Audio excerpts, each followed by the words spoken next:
नमः सिद्धेभ्यः।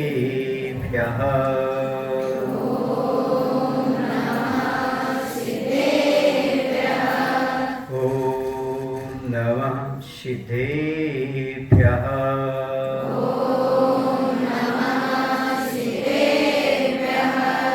जय श्री ओम नमः सिद्धेभ्यः।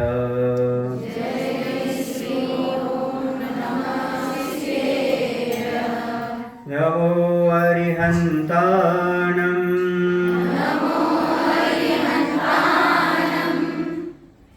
नमो सिद्धाणं नमो आयर्याणं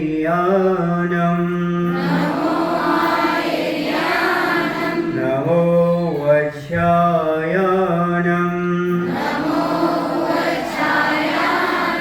नमो लोये सौसाहुरम्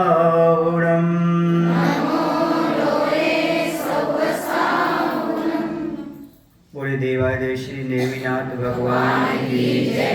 अहिंसा परमो धर्म की जय। आचार्य गुरुदेव भुवन श्री विद्यासागर जी महाराज की जय। परम पूज्य आचार्य समय सागर जी महाराज की जय। परम पूज्य आचार्य सागर जी महाराज की जय। समस्त आचार्य संघ की जय। जीवन में कुछ ऐसे प्रसंग होते हैं जो हंसाते भी हैं और रुलाते भी हैं। कुछ घटनाएं कुछ समय तक हंसाती हैं और बाद में रुलाती हैं। ऐसा ही प्रसंग आपके बीच में है। वह शौरीपुर का नगर था जहाँ पर समुद्र विजय और शिव देवी के यहाँ एक पुत्र ने जन्म लिया था जिनका नाम था नेमि कुमार। नेमि कुमार चूँकि तीर्थंकर थे इसलिए उनकी बल की कोई उपमा कही नहीं जा सकती। उनके पास अतुल बल था। नारायण बलभद्र आदि सब उनको नतमस्तक हो जाते थे उनके शरीर के बल को देख करके। सबको मालूम था कि इनके रहते हुए राज्य का संचालन हमें मिलने वाला तो है नहीं, क्योंकि जो बलशाली होता है उसके आगे सामान्य व्यक्ति की कभी चलती नहीं है और संभव ही नहीं है। जिसके पास पराक्रम हो वह राजा ना बने तो कौन राजा बनेगा।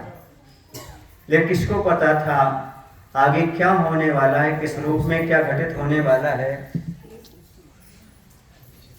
ये क्या व्यवस्था है। तो ये समझने की आवश्यकता है कि हमारे जीवन में हमें ये देखने की आवश्यकता है कि हम किस प्रकार से अपने जीवन को ढालने का प्रयास करते हैं। वह जो राजा बनने के लिए जा रहे हैं लेकिन किसको पता था वो राजा न बन करके आगे महाराजा बन जाएंगे और कल्याण कर जाएंगे। और सभी ने सब प्रकार से परीक्षण करने के बाद एक ही निर्णय लिया कि यदि ये घर में रहेंगे तो हमें राज्य शासन करने को नहीं मिलेगा। इसलिए कुछ ना कुछ ऐसा उपाय करना चाहिए जिसके माध्यम से न वैराग उत्पन्न हो जाए। देखो संसारी प्राणी अपने स्वार्थ के लिए दूसरे के लिए जंगल को भेजने तैयार हो जाता है। अपने स्वार्थ के लिए सामने वाले का बुरा करना सोच जाता है, लेकिन भूल जाता है जिसके जीवन में 3 लोक का राज्य लिखा है उसे सामान्य राज कौन सी बात है। और जब यौवन अवस्था को प्राप्त होते हैं, अभी राज्य मिला नहीं, चचेरे भाई का षड्यंत्र चालू है और षड्यंत्र के तहत ये सारे कार्य आगे संपादित होने वाले हैं। वहाँ पर जो जूनागढ़ में एक राजुल नाम की कन्या है, राजपुत्री है। उससे इनका विवाह संबंध पक्का हो गया, नेमी कुमार का। और यहाँ से बारात भी सज गई। जैसे भी आप बारात निकाल कर आए हैं, हमें लगता है आप लोग बारात में ज़्यादा इंटरेस्ट रखते हैं, है ना। ये हाल में अकेले महिलाएं ही बन पाई, पुरुष तो सब बाहर बैठे हुए हैं, क्योंकि इनको बारात बहुत अच्छी लगती है। उस समय राजुल को भी बारात अच्छी लगी होगी, नेमी कुमार को भी अच्छी लगी होगी। और यहाँ तो कम लोग आए हुए हैं, वहाँ बारात में तो 56 करोड़ यदुवंशी थे। बारात 56 करोड़ बाराती थे। कितने थे? 56 करोड़ बाराती गए थे साथ में। सोचो कितने कहाँ कैसे बैठे होंगे, कैसी बारात लग रही होगी। नेमी कुमार की अद्भुत होगी। जब आपको यहाँ स्थापना निक्षेप से नेमी और राजुल का दृश्य बहुत अच्छा लग रहा है, उस समय कैसा लगता होगा आप परिकल्पना नहीं कर सकते। और वहाँ उसी भाव से मोक्ष जाने वाले नेमी कुमार, जब बारात आगे निकलती है, आगे बढ़ती है, तो जब वहाँ उद्यान में बगीचे पहुँचती है, तो वहाँ पहले से व्यवस्था थी। किसकी व्यवस्था थी? नेमी कुमार की भली की।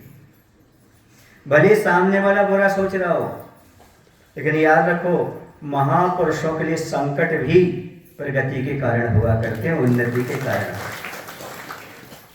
भले उन्होंने सोचा हो कि इनके साथ कुछ और किया जाए, और क्या षड्यंत्र रचा कि नेमी कुमार हृदय से कोमल है। आदमी ये देख लेता है सामने वाले शत्रु की कमजोरी क्या है, और कमजोरी पर प्रहार करता है और वह जीत जाता है। लेकिन वो समझता मैं जीत गया हूं। उनको मालूम था कि नेमी कुमार बचपन से ही दयालु हृदय के हैं, इनके अंदर करुणा रग रग में भरी हुई है, निश्चित है। और यदि पिघलेंगे तो किसी के दुख को देख करके ही, और कोई उपाय इनके सामने नहीं है, सब फेल हो जाएंगे। कोई भी युद्ध, कोई भी रण क्षेत्र, सब में उनकी विजय प्राप्त होना है। वैसे वो समुद्र विजय के पुत्र हैं। किनके हैं? समुद्र पर्यंत तक जिनकी विजय हो, वही तो समुद्र विजय है। उनके पुत्र जो तीर्थंकर हो, उनके सामने तो कोई दूसरा आता ही नहीं, लगता ही नहीं, क्योंकि उनके एक छत्र राज होता है। जहाँ तीर्थंकर रहते हैं वहाँ पर एक छत्र राज रहता है तीर्थंकर का। अब कैसे करें? तो देखा सामने बहुत बड़ा बाड़ा है, उस बाड़े में बहुत सारे पशु बंधे हुए हैं। नेमी कुमार जन्म से अवधि ज्ञानी थे। अब कैसा प्रसंग आता है पता नहीं, सारथी से पूछते हैं कि आखिर ये तो बताओ, ये पशु क्यों बंधे हुए, क्या कारण है? बोले आपको मालूम नहीं है क्या? आपके बारात में ये सारे पशु भोजन के रूप में आए। बहुत सारे जीव ऐसे हैं जो मांस का सेवन करेंगे। ये षड्यंत्र मात्र था। क्या था? सुन करके नेमी कुमार को लगा कि देखो, मेरे निमित्त से, मेरे कारण इतने सारे पशुओं का वध होगा। ये संसारी प्राणी देखो तो कम से कम यदि अपने पैर में कांटा चुभ जाता है तो कितना दुखी होता है, कितना चिल्लाता है। इस पर खंजर चलाएगा, इनको मारेगा, इन पशुओं को कितनी तकलीफ होगी, कितना दुख होगा, ये संसारी प्राणी भूल जाता है। ऐसा विचार करके, ऐसा चिंतन करके कि इन जीवों को कष्ट होगा, ये जीव मारे जाएंगे, ऐसा मुझे राज्य नहीं चाहिए, ऐसी मुझे शादी विवाहग्रस्त जीवन नहीं चाहिए। और उन्होंने चिंतन किया कि देखो, जो पंचेंद्रिय जीवों को मारते हैं वो असंख्यात बार 6 काय के जीवों में जन्म लेते, निंद पर्याय में दुर्गति में पड़े रहते हैं। और इसमें मैं निमित्त बनूंगा, इसलिए मुझे ये सब कुछ नहीं चाहिए, न राजल चाहिए, न राजपाट चाहिए। और उन्होंने अपने अंदर वैराग का अंकुर पैदा कर दिया। पशुओं को दुख को देखकर, पशुओं के दर्द को देखकर कि आगे इनको दर्द मिलेगा, दुख मिलेगा, इसलिए उन्होंने राजपाट को स्वीकार नहीं किया। संसार के सुख का त्याग करने का भाव बना लिया। समझ में आ रहा आपको? दोषों के दुख नहीं देखे जाते, वो ही आगे चल करके तीर्थंकर और भगवान बनते हैं। दीक्षा इसलिए नहीं लेते कि अपने लिए कोई दुख है, संसार में कोई दुख है या हमारे शरीर को कष्ट होगा। दीक्षा इसलिए ली जाती है हमारे द्वारा किसी अन्य जीव को कष्ट ना हो जाए, दूसरे को कष्ट नहीं होना चाहिए, ये भाव आता है। ऐसा नहीं कि दुख से घबरा करके दीक्षा ले ली हो, संसार में बहुत सारे दुख हैं भैया, कल्याण कर लो, इसलिए नहीं, बल्कि मेरे माध्यम से, मेरे मन वचन के द्वारा किसी जीव को कोई कष्ट ना पहुंचे, ऐसा भाव जब पैदा होता है तब मुनि बनने के भाव पैदा होते हैं।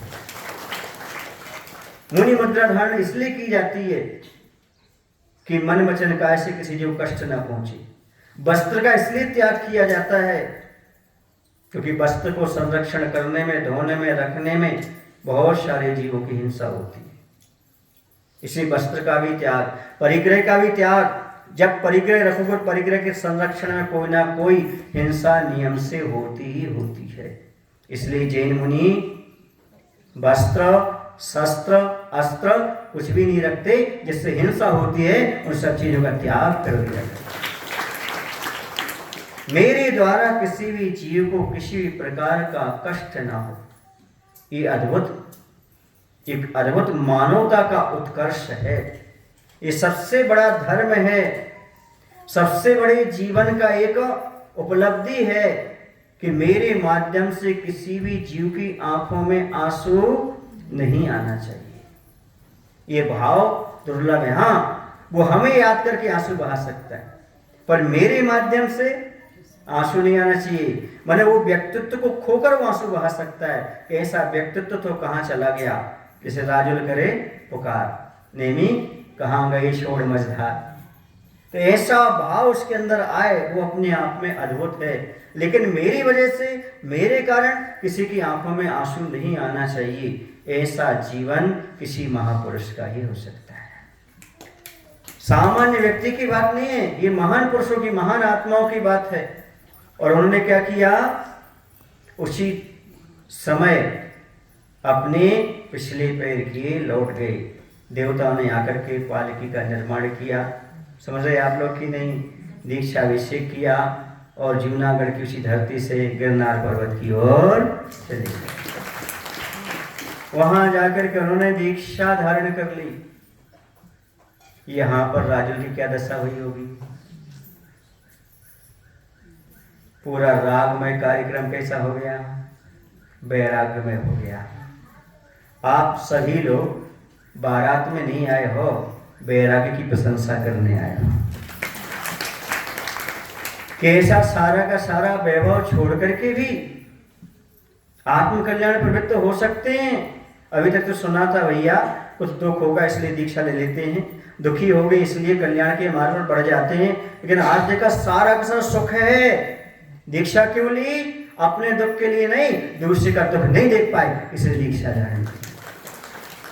दूसरे का दुख देख नहीं पाया, देखने में अच्छा नहीं लगा।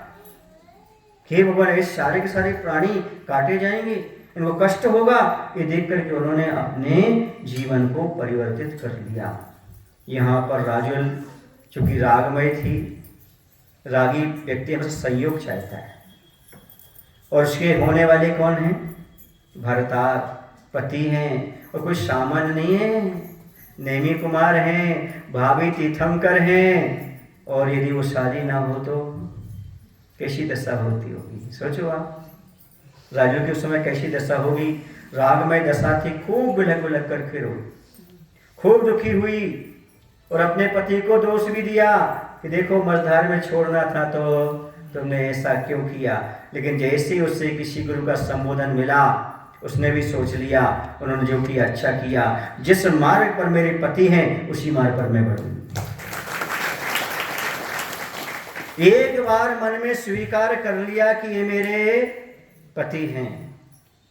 कुलीन नारी ऐसी होती है, कुलीन नारी के हृदय रूपी वेदी पर एक ही देवता बैठता है। सुने आप लोग? क्या? एक ही देवता बैठता है। मन में संकल्प कर लिया ये मेरे पति होंगे, अब शादी हो या ना हो, वैराग्य भी धारण करना पड़े तो चल जाएगा, वैराग्य भी धारण करना पड़े चल जाएगा, लेकिन अब और किसी के हम सामने भाव नहीं लगाएंगे और किसी को पति के रूप में स्वीकार नहीं करेंगे। और उसने भी वैराग्य की राह को चुन लिया। एक बार मन वचन का स्वीकार कर लिया, ये हमारे भरतार हैं, ये हमारे पति हैं, ये हमारे कर्णधार हैं, इसके आगे अब दूसरे को स्वीकार नहीं किया। ये है कुलीन नारी। समझ में आ रहा है ना? शादी नहीं हुई, कोई संबंध नहीं हुआ, कोई फेरे नहीं, लेकिन मन से स्वीकार तो कर लिया, ये मेरे पति होंगे होंगे। अब उस सपने में भी दूसरे को स्वीकार नहीं करती। ऐसी उस सती राजुल हुई है, इसने अपना कल्याण किया है। आज की नारियों के लिए, आज की बच्चियों के लिए ये शिक्षा बहुत जरूरी है लेना कि हमारी मन की वेदी पर एक के अलावा कोई दूसरा देवता नहीं होना चाहिए। एक बार मन से स्वीकार कर लिया, इसके बाद फिर कोई नहीं। वैराग की राय हमें अच्छी है, लेकिन ये कंटक भरी राय हमारे लिए बहुत तक दुखी करेगी, क्योंकि ये पाप का समर्थन है, वासना का समर्थक है, दुर्गति का कारण है। यदि आप दूसरे पुरुष के बारे में मन वचन काया से सोचते भी हैं तो इसलिए कभी भी मन वचन काया से पर पुरुष की ओर दृष्टि बिगाड़ने का भाव नहीं करना। राजुल कहती है मैं तो कल्याण के मार्ग पर बढ़ती हूँ, और वह भी कल्याण के मार्ग पर बढ़ गई। अब जब ये कल्याण के मार्ग पर बढ़ी तो परिजन को दुख हो गया। एक तो दमान साहब चले गए। दमान समझते हैं आप लोग? आप क्या दामाद बोलते, क्या बोलते हैं? दामाद ही बोलते ना? अड़िया। एक तो वो चले गए, अब बेटी भी दीक्षा लेने जा रही है, उन पर तो डबल कष्ट आया। उन्होंने भी कैसा विलाप किया होगा, कैसा रोए होगा, लेकिन मुनियों का संबोधन मिला कि तुम्हारी बेटी अच्छा कर रही है। जैसे उनके होने वाले पति अपना कल्याण कर रहे हैं, वही भी अपना कल्याण कर रही है, आगे उसको स्त्री पर्याय नहीं मिलेगी। और राजुल ने मुक्ति की राह को प्रशस्त किया, और वह भी आर्य का दीक्षा धारण कर ली। जब ये सारा का सारा दृश्य देखा तो बहुत सारे राजा महाराजा वहां पर थे। तो नेमी कुमार के साथ 1000 राजाओं ने भी सब कुछ त्याग करके मुनि दीक्षा धारण कर ली। ये है, एक बैरागी बनता है तो 1000 बैरागी बन जाते हैं। पहले सारे रागी थे, बारात में थे, नाच रहे थे, गा रहे थे, मौज मस्ती कर रहे थे, लेकिन जैसे ही प्रसंग आया, इन एक को बैराग आया तो 1000 ने भी बैराग को धारण कर लिया। जैसे वर्तमान में आचर्य ने बैराग को धारण किया, उन्हें देख करके हजारों ने मोक्ष मार्ग पर अपना कदम बढ़ाया। मैं कहता हूँ नेमी कुमार थे, हमने नहीं देखा, मात्र सुना है, श्रद्धा का विषय है, लेकिन वर्तमान में आचर्य को देखकर लगता है एक बैरागी से अनेकों बैरागी कैसे उत्पन्न हो जाते हैं, कैसे कल्याण के मार्ग पर निकल जाते हैं। ऐसा कुछ नियोग बनता है, ऐसा कुछ पुण्य का उदय आता है सामूहिक, जब कोई जीव हमारे बीच से बैराग की ओर बढ़ता है। कुछ लोग कहते हैं कि हमने संसार बसा करके सौभाग्य को प्राप्त किया, हमने बहुत अच्छा मकान बना करके सौभाग्य को प्राप्त किया, हमने शादी करके सौभाग्य को प्राप्त किया। कोई कहता है पुत्र को प्राप्त करके सौभाग्य को प्राप्त किया, कोई कहता धन संपत्ति पाकर के सौभाग्य को प्राप्त किया, कोई राजा बन के सौभाग्य को प्राप्त किया। पर आचार्य कहते हैं वैराग्य परम न सौभाग्यम, वैराग्य से बड़ा संसार में और कोई सौभाग्य नहीं होता। सबसे बड़ा सौभाग्य जब हमारे जीवन में वैराग्य उत्पन्न हो जाए, जैसे नेमी कुमार के जीवन में वैराग्य उत्पन्न हुआ। बारात तो थी, तो बारात किसकी थी? बैरागी की बारात थी। अभी आप लोग गाजे बाजे से जो बारात लेकर आए हैं वो कोई रागी की बारात नहीं थी। किसकी थी? बैरागी की। और जैसे आज आप नेमी कुमार की बारात में आए हो ऐसी भगवान के समूषण पहुंचोगे, और ये ऐसा विश्वास। क्योंकि जो आज बैराग की क्या करते हैं, अनुमोदना करते हैं, वो आगे जाकर के बैराग को धारण करते हैं। जब बैराग की बात सुनते हैं तो देवता, लोकांतक देव जो कि ब्रह्म स्वर्ग में रहते हैं, वह एक भाव अवतारी होते, उनके यहाँ देवियां नहीं होती, उनकी कॉलोनी अलग है। लोकांतक देवों की 12 भावनाओं का चिंतन करते रहते हैं, हमेशा एक भाव लेकर के मुनि बन करके मोक्ष चले जाते हैं। ऐसे वो लोकांतक देव भी बैराग की प्रशंसा करने के लिए वहां से उतर करके और नेमी कुमार के पास पहुंच गए थे। ये बैराग की प्रशंसा है, बैराग की अनुमोदना है। और कौन लेगा, कौन करेगा? जो आगे बैरागी बनने वाला होगा, मोक्षगामी जीव होगा, दीक्षा लेगा, वही दीक्षा कल्याणक की अनुमोदना करता है। आज नेमी नाथ भगवान का दीक्षा कल्याणक है, आप यहाँ बैठ करके उनकी अनुमोदना करते हैं। निश्चित है यदि आपने मन वचन काय से यहाँ भाव बनाए, नेमी ने तो भाव बनाए होंगे, इन्होंने अच्छे मन से भाव बना लिए वास्तव में, तो आगे चल करके ये भी मुनि और आदिका बन करके अपना कल्याण करेंगे। और जिनने भी अनुमोदना की होगी दीक्षा कल्याणक की, उनको भी आगे चल कर कहीं ना कहीं किसी न किसी रूप में मोक्ष मार्ग प्राप्त हो जाएगा। जैसे हम लोगों ने कभी दीक्षा देखी होगी, कभी अनुमोदना की होगी, लेकिन उस समय कल्याण नहीं कर पाए, लेकिन आज आचार्य भगवंत को पा करके हम लोग पंचम काल में भी कल्याण की भावना बने। ये आज आप लोग बीजारोपण कर रहे हैं अपने मोक्ष मार्ग, अपने कल्याण का। ये मत समझना कि ये मात्र बारात है, ये मत समझना कि ये मात्र राग रंग है। पता नहीं कब हमारा अंतरंग बदल जाए और राग रंग बैराग में बदल जाए। कुछ कहा नहीं जा सकता, कब हमारे भाव, कब हमारे परिणाम आज नहीं बदलेंगे।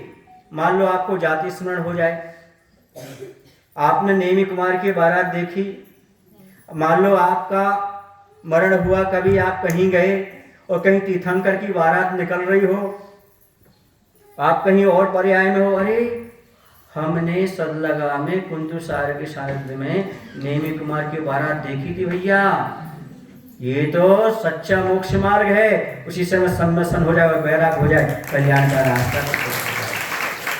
ये संस्कार भाव भवान्तर तक काम आते हैं। सुनने में आता है, पढ़ने में आता है, नेमी और राजुल का 9 भाव का नाता था। कितने भाव का? कहीं ना कहीं उनका रिलेशनशिप चलती रहती थी। अब 9 भाव का नाता टूटना सरल है क्या? बोलो। और कल आएगा 10 भाव का नाता टूटने वाला आएगा। कल कौन सी है? मोक्ष सप्तमी। वहां द्वेष का चला, यहाँ राग का चला। वहां 10 भाव तक चला, यहाँ 9 भाव तक चला। समझ में आ रहा है आपको? ये बहुत चीजें ऐसी हैं, जैसे आप लोग वर्तमान में है ना, किसी को देख करके आप आकर्षित हो जाते हो, किसी को देखना पसंद नहीं करते, ऑटोमेटिकली उससे कोई संबंध नहीं है, और आपने पहली बार उसको देखा और देखते ही ऐसा लगा ये तो अपना है, इससे बात करना चाहिए। होता कि नहीं होता है? होता है। ये क्यों? कहीं ना कहीं पूर्व जन्म का संबंध रहता है, और किसी को देख करके नफरत होने लगती है, क्योंकि कहीं ना कहीं पूर्व भाव का भी उससे किसी ना कुछ नफरत रूप में रिश्ता रहता है। होता कि नहीं होता? बोलो ना। होता है। क्यों होता है? क्योंकि पूर्व का चला आ रहा है। ऐसे नेमी और राजुल का नाता भी बहुत भाव से चला आ रहा था, लेकिन क्या सब दुख उठाने की प्रक्रिया थी। राज समाज महाआग कारण बैर बराबर हारा। समझे ना? ये राज समाज बैर बढ़ाने वाला है, संसार में भटकाने वाला है, ऐसा विचार करके वो आत्म कल्याण प्रवृत्त हो गए। मैंने चिंतन किया, बहुत सारे तीर्थंकरों को बैराग का अन्य कारण रहा। किसी को जाति स्मरण हुआ, किसी को नीलांजना देख करके बैराग गाया, समझे, किसी को बर्फ पिघलता देख करके बैराग गाया, किसी को देवता आदि देख करके पूर्व भाव की याद आ गई तो बैराग आया। लेकिन नेमिनाथ का अद्भुत बैराग था। कौन सा बैराग था? पशुओं के दुख को नहीं देखा गया, इसलिए उन्होंने बैराग को धारण किया। यह अद्भुत था।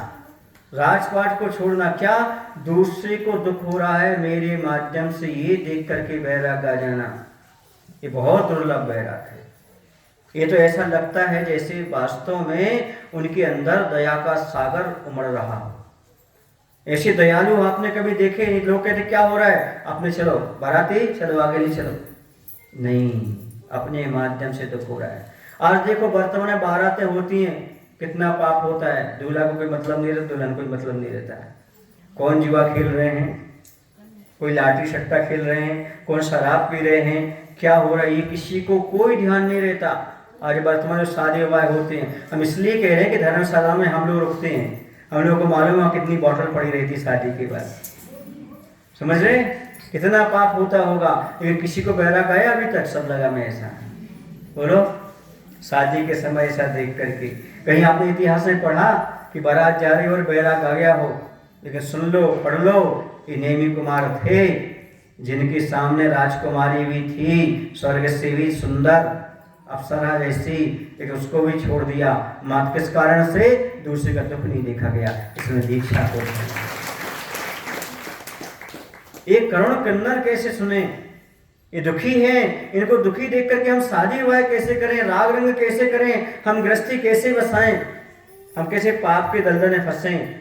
ये सारे के सारे विचार किसी महापुरुष के अंदर ही उत्पन्न होते हैं, जो वास्तव में अपना भी कल्याण करना चाहता है और लाखों जीवों का भी कल्याण करना चाहता है। और राजुल देखो, ऐसा बैराग कभी आपने सुना कि पति ने दीक्षा ले ली तो अभी पति हुए नहीं? आज की नारी होती तो मैं जाना तो जाओ, हम तो दूसरा करेंगे। अरे हुई क्या है, ना भवर पड़ी, ना कुछ ना कुछ। बोलो गलत कह रहे सही कह रहे? आज के आधुनिक युग में ये विचार मुश्किल है कि सामने वाला यदि बैराग धारण कर ले तो मैं भी बैराग धारण कर लूं, बोलो ना भाई। लेकिन हाँ, सदलगा में ऐसा इतिहास है, सुने ना, एक भाई ने दीक्षा ली तो दूसरे भाई ने भी ली, दूसरे ली तो तीसरे ने भी ली, तीसरे चौथे में ने ली, फिर माता ने भी लिया, पिता ने भी ली। ऐसा इतिहास कहाँ है, बोलो ना भाई? सदलगा में। वो कौन? आचरण विद्यासागर का सारा परिवार। फिर दोनों बहनें भी उसी पद पर बढ़ गए। ये कहाँ का इतिहास है? सदलगा का है। और हम कहाँ बैठे हुए अभी? सदलगा में। हम भी धन्य हैं ऐसी सदलगा की भूमि पर ऐसा प्रदर्शन कर रहे हैं। ये बैराग के क्षण दुर्लभ होते जब सारा का सारा परिवार आत्म कल्याण की ओर बढ़ जाए। कितना पुण्य किया होगा उनके माता पिता ने, कितना पुण्य किया होगा। स्वयं ने भी दीक्षा धारण की और सारे बच्चों ने भी दीक्षा धारण कर ली। कौन सा पुण्य लेकर के आए होंगे, ये तो भगवान की दिव्य ध्वनि से ही मालूम पड़ सकता है। हमारी और आपकी भाषा तो छोटी पड़ सकती है, हम कितना भी गुणगान कर ले सब छोटा पड़ता है। और देखो वो भी आचार्य बने, उनने दीक्षा दी, छोटे भाई वो भी आचार्य भगवत बने। सुन रहे आप लोग? ये ऐसा परिवार मिलना दुर्लभ है। ये आपका परिवार है क्योंकि आप उसी गांव के हो, और किनका परिवार है? आपका ही परिवार है। आप गौरव से कह सकते हो हम उसी सदलगा से आए हैं, कहने नहीं पड़ेगा। किसी से कहोगे हम सदलगा से आए, अच्छा आचार्य भगवंत के सदलगा से, पहले की बोलो ना, परीक्षा नहीं लेना पड़ेगा। आप ऐसे नगर में जन्म लिए हैं कि जैन समाज में कहीं भी आप अपना गांव का नाम बताओ, बता देगा आप कहाँ से आए। बोलो ना, सही है? सही है। अब कोई भी सुनता है कुंदुसार का चतुर्मास कहाँ हो रहा है, सदलगा, अरे आचार्य की जन्मभूमि पे, अरे हम तो दर्शन करने जाएंगे वहां पर, क्योंकि आचार्य भगवंत का जन्म। ताली क्यों बजा रहे हो? आप अपने सौभाग्य की सराहना कर रहे हो, ठीक है ना? देखो अब मैं एक बात आपको बता रहा हूं, बता दूं। जैसे अभी अपन आचार्य भगवंत के नगर में बैठे हैं, जन्म स्थान पर चातुर्मास कर रहे हैं। अब ध्यान रखना, अपना अगले भाव में जब गुरु महाराज हमारे प्रधान आचार्य तीर्थंकर होंगे, उनकी शरण में हम मुनि बन करके बैठे होंगे। और सुनो, आप लोग भी पीछे नहीं रहोगे, आप लोग भी उसी नगर में होगे। आप भी उसका लाभ ले सकते हो, आपको भी आगे चल करके मार्ग प्रशस्त हो सकता है, क्योंकि कहीं ना कहीं से संबंध जुड़ा रहता है, नियोग जुड़ा रहता है, तभी जाकर के इस प्रकार का। हर किसी ने जन्म में क्यों नहीं लिया? सब लगा, बोलो ना, आपने क्यों लिया? क्योंकि आप लोग कौन से जीव हो? बोलो ना भाई, पुण्यवान तो हो ही, लेकिन सौभाग्यशाली हो। पुण्यवान तो बहुत है, लेकिन सौभाग्यशाली होना बहुत मुश्किल है। बैरागी की नगर में बैराग की बात सुनना और थोड़ा थोड़ा बैराग आना, इस सौभाग्य की बात है। ये आप लोगों को दुर्लभ क्षण प्राप्त हुए हैं, जिसके माध्यम से आपने ये सारा का सारा समय और जीवन इस प्रकार से आपको मिला है, जो आप अच्छी तरह से कल्याण के मार्ग को अपना सकते हो। अब कुछ लोगों का कहना था, नेमिनाथ की कथा पूर्ण हो गई।